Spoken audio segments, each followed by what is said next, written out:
Hey my friends, Late Boy Scout here with my Smith & Wesson M&P 15 Sport. I want to talk to you today about a concept that I've been following before I even realized it was a concept. What I'm talking about is the idea of a stopgap gun. In a nutshell, here's the concept. Buy what you can afford now while you still can. As you can afford it and as opportunity presents itself, get yourself something better. Now let me expound.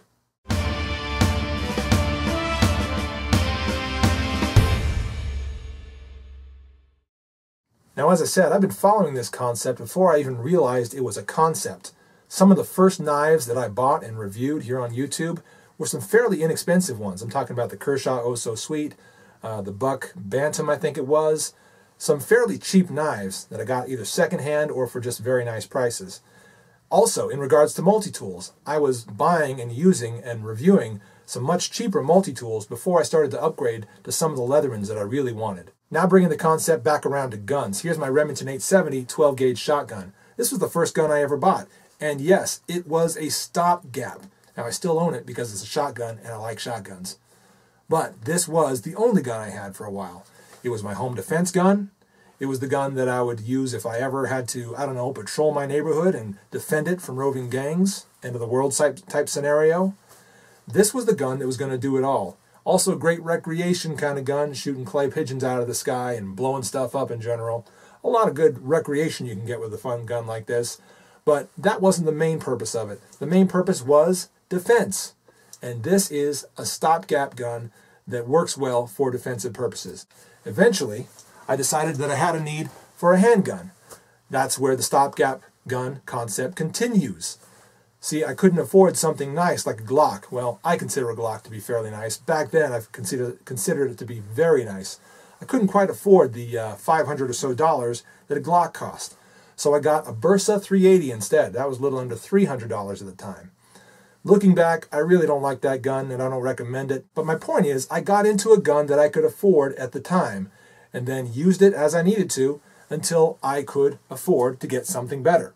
This concept even translates over to the type of things that I shot at. For a long time, I shot clay targets that I set up on homemade stands. Oh, nice. Later on, as I could afford it, I finally got myself some nice steel targets from ActionTarget.com and also some other small ones from Arnson Targets that I still use.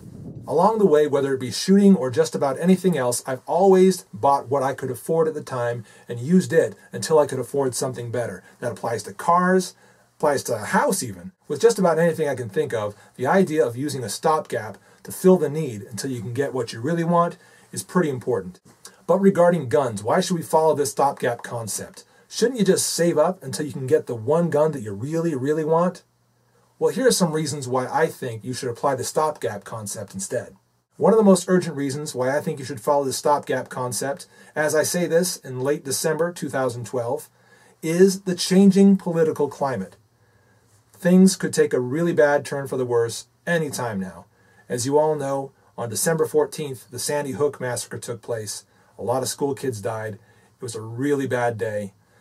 And as a result of that, voices in the media and voices in politics, as I predicted, are calling for bans on certain types of guns and making out guys like me, guys like you, if you're into guns, and guys who support things like the NRA. They're making us out to be a bunch of bad guys. I won't get into that spiel too much further. But my point is, the political climate might be changing for the worse very soon. It might have changed already by the time you hear this video. That, of course, can lead to new laws which will restrict what you're able to buy. Wouldn't it be great if you had something before all that happened? The next reason I want to talk about is almost as urgent as the other one that I just mentioned, and this is the rough economy that we're still facing today. Your income could dry up. You could lose your job, get laid off, things like that, and before you know it, you don't have a means to keep saving up for that ideal gun that you want. What are you going to do then? Wouldn't it be nice if you had something before that happened? Another reason, let's say a point B to this same economy issue. What if the American economy, the world economy, truly tanked? Okay, and we're facing a situation where the type of gun that you might have wanted just isn't being made anymore. Wouldn't it be nice if you had something before all that happened? And the last reason I want to touch on is the Nike notion, or the just do it idea. There are a lot of decisions in life where you might want to put it off for a while. Think about it. Try to make some plans before you make a movement.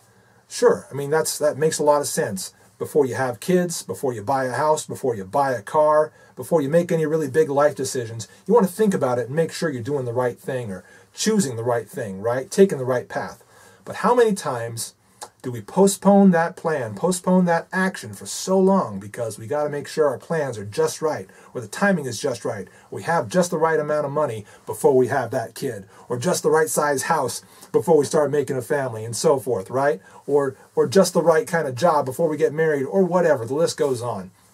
My point is, there are all kinds of life decisions that we might put off until things we think are perfect.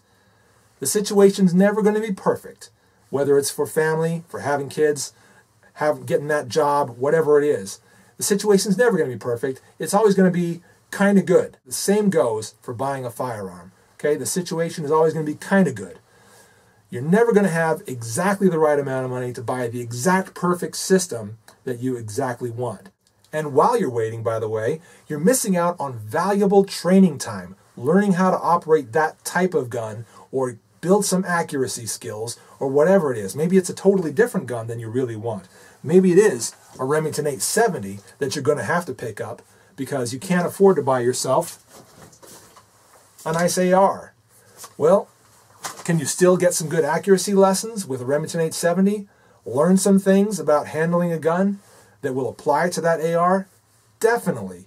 It's not the same platform by any means, but there are some things, some rudimentary skills you can learn on one platform that will translate to the other. And you're missing out on training time on all those skills if you don't just do it, if you don't just buy a gun.